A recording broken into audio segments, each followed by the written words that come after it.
ఆంధ్రప్రదేశ్ అసెంబ్లీలో వైసీపీ ఎమ్మెల్యేల గైర్హాజరీ, దీనిపై స్పీకర్ చింతకాయల అయ్యన్న పాత్రుడు చేస్తున్న వ్యాఖ్యలు ఇప్పుడు రాష్ట్ర రాజకీయాల్లో హాట్ టాపిక్ అయ్యాయి. ఎప్పటినుంచో దీనిపైన చర్చోపచర్చలు జరుగుతున్నప్పటికీ ఇంతవరకు చర్యలు తీసుకోవడం లేదు. దీంతో అనేక ప్రశ్నలు పుట్టుకొస్తున్నాయి. వైసీపీ ఎమ్మెల్యేలపై అనర్హత హెచ్చరికలు ఉత్తుత్తి బెదిరింపులేనా? నిజంగా వేటు వేస్తారా? స్పీకర్ మాటలు నీటి మీద రాతలేనా? ప్రస్తుతం అంత ధైర్యం స్పీకర్ చేస్తారా? నో వర్క్ నో పే నినాదంగానే మారుతుందా? చట్టబద్ధమైన చిక్కులే ఇందుకు కారణమా?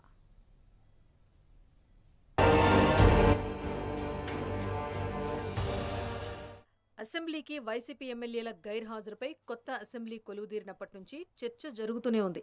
అయితే తాజాగా జరుగుతున్న బడ్జెట్ సమావేశాల మొదటి రోజు హాజరై వెళ్లిపోయారు. అనర్హత వేటు పడకుండా ఉండటానికి ఇలా చేశారు అంటూ రాజకీయ పండితులు అంటున్నారు. ఈ విషయం పక్కన పెడితే స్పీకర్ అయ్యన్న పాత్రుడు పదే పదే నో వర్క్ నో పే అంటూ మాట్లాడుకొస్తున్నారు. జాతీయ స్పీకర్ల సమావేశంలో సైతం అయ్యన్న పాత్రుడు దీనిపై మాట్లాడటం చర్చనీయాంశమైంది. కానీ ఇంతవరకు ఈ విషయంలో చర్యలు తీసుకోకపోవడంపై పలు సందేహాలు కలుగుతున్నాయి. భారత రాజ్యాంగంలోని ఆర్టికల్ 190 సబ్ ఆర్టికల్ 4 ప్రకారం ఒక శాసనసభ సభ్యుడు సభ అనుమతి లేకుండా వరుసగా 60 పని దినాల పాటు సమావేశాలకు గైర్హాజరైతే సభ ఆ సభ్యుడి సీట్ ఖాళీగా ఉందని ప్రకటించవచ్చు. స్పీకర్ అయ్యన్న పాత్రుడు ఇదే నిబంధనను ప్రస్తావిస్తూ వైసీపీ ఎమ్మెల్యేలు పూర్తిగా హాజరు కావటం లేదని, వారిపై చర్యల విషయంలో త్వరలోనే నిర్ణయం తీసుకుంటామన్నారు. గతంలో కొంతమంది అటెండెన్స్ కోసం రిజిస్టర్లో సంతకాలు పెట్టి లోపలికి రాకపోవడంతో ఇప్పటికే ఏఐ ఆధారిత కెమెరాల ద్వారా డిజిటల్ అటెండెన్స్ ప్రవేశపెట్టారు.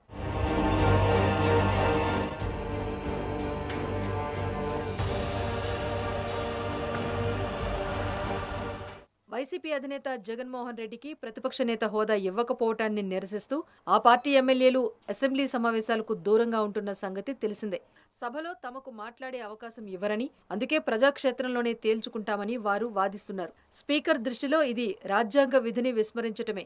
సభ్యులు సంతకాలు చేసి సభలోకి రాకపోవటాన్ని ఆయన తీవ్రంగా పరిగణిస్తున్నారు. త్వరలోనే చర్యలు తీసుకుంటామని అంటున్నారు. మరోవైపు వైసీపీ సీనియర్ నేత బొత్స సత్యనారాయణ ఈ వ్యవహారంపై స్పందించారు.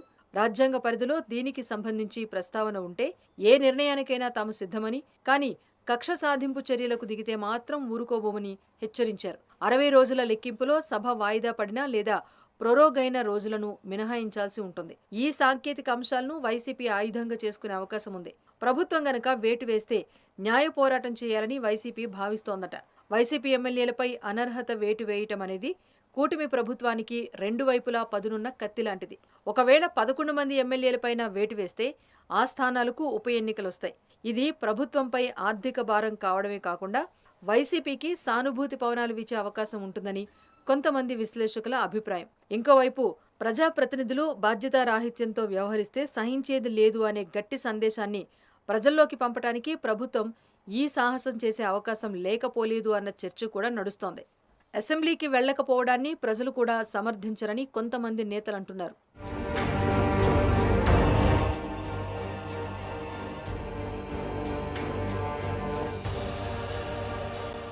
ఎమ్మెల్యేల అనర్హత వేటు అంశం కాసేపు పక్కన పెడితే అసలు పని చేయని వారికి జీతం లేదు అనే విధానాన్ని కూడా తెరపైకి తెచ్చారు స్పీకర్. అసెంబ్లీకి రాని ఎమ్మెల్యేల జీతభత్యాల్లో కోత విధించాలని ఆయన లోక్సభ స్పీకర్కు కూడా లేఖ రాయాలని భావిస్తున్నారంట.